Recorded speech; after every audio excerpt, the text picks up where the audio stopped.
Hey everyone, welcome back to The Explainer. Today, we've got a really fascinating case study that serves as the ultimate masterclass in reading a stock's financial dashboard. We're looking at Quanta Services, ticker symbol PWR. They build infrastructure for the electric and energy industries. But today, we aren't just talking about what they build out in the real world. We are dissecting the financial architecture of their stock. It's this brilliant tug of war between explosive business growth and truly atmospheric valuation metrics. Let's dive right in. Here is our roadmap for today. 1. The incredible stock run. 2. Driving the growth. 3. Paying the price. 4. Margins and cash flow. And 5. The final valuation verdict. All right, Section 1, the incredible stock run. So to really understand why investors are so intensely focused on Quanta Services right now, you've got to look at what the stock has done over the long haul. A staggering 3,283% return over the last 10 years. I mean, just let that sink in for a second. We are not talking about some flashy software startup here. This is a heavy infrastructure company delivering over 32 times your money in a decade. But hey, you don't even have to look back 10 years to see the fireworks. Just look at the sheer velocity of the recent momentum. Back in May of 2024, the 52-week low was around $320. Today, the price is sitting near $770. That is a massive 140% jump from its low. Just an incredible surge in basically a single year. To put that crazy velocity into perspective, look at how the annualized returns, or the CAGR, are noticeably accelerating. Over a 5-year period, it annualized at over 50%. Over a 3-year period, it's pushing 64.5%.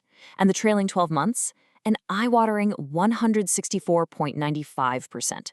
It's literally inflated Quanta's market cap to a hefty $115.4 billion. Moving on to Section 2, driving the growth. Now, a stock doesn't usually run like that without a serious fundamental business engine fueling the fire.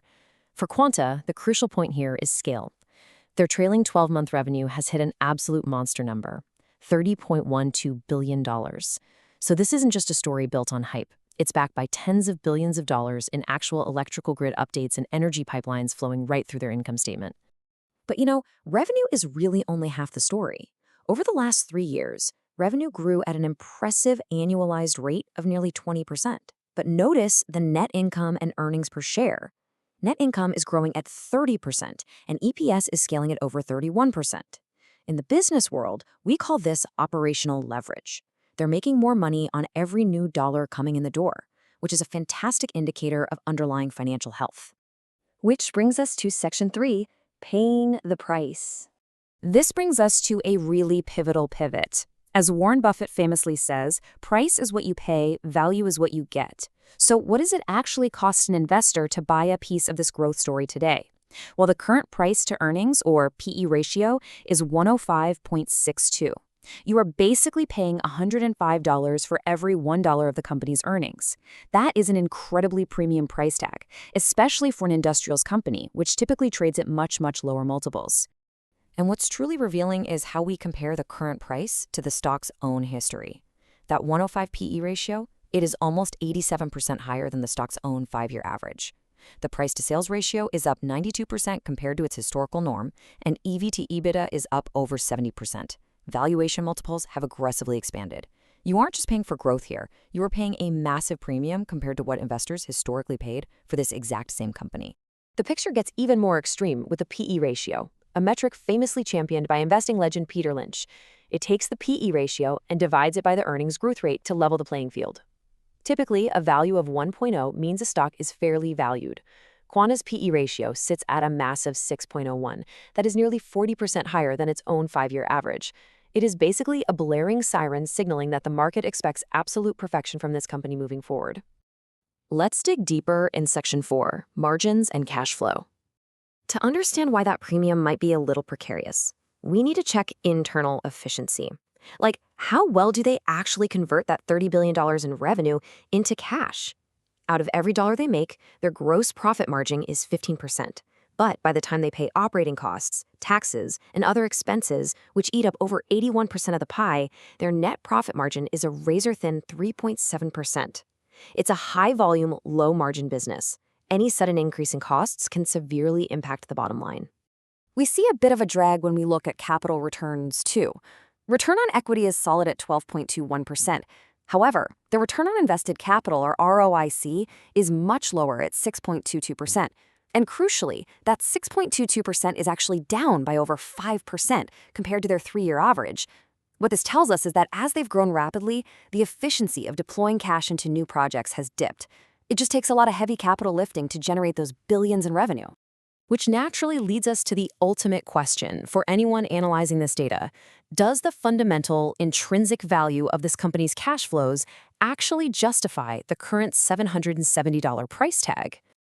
And that brings us to Section 5, the final valuation verdict. Let's put the current market price to the ultimate mathematical test. We run the numbers through standard discounted cash flow models, which project the company's future cash or earnings and discount them back to what they are worth today. Based on Quanta's free cash flow, the fair intrinsic value is calculated at roughly $527. Based on earnings per share, the fair value drops to $455, yet the current market price is floating way up at $770. The market is pricing the stock significantly higher than its fundamental cash generation supports right now. And here is the punchline. This creates a heavily negative margin of safety. At a negative 46% based on free cash flow, it means there is absolutely zero buffer for error.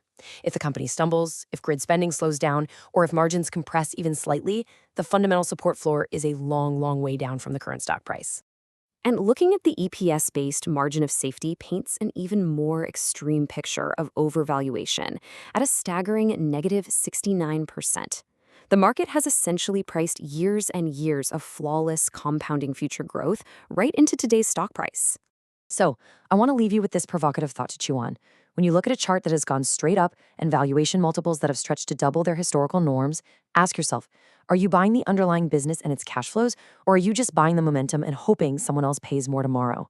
Look, Quanta Services is an undeniably incredible business, but as this explainer shows us, a great business doesn't always equal a great stock price at any cost. Thanks so much for joining me on this deep dive, and I'll catch you on the next one.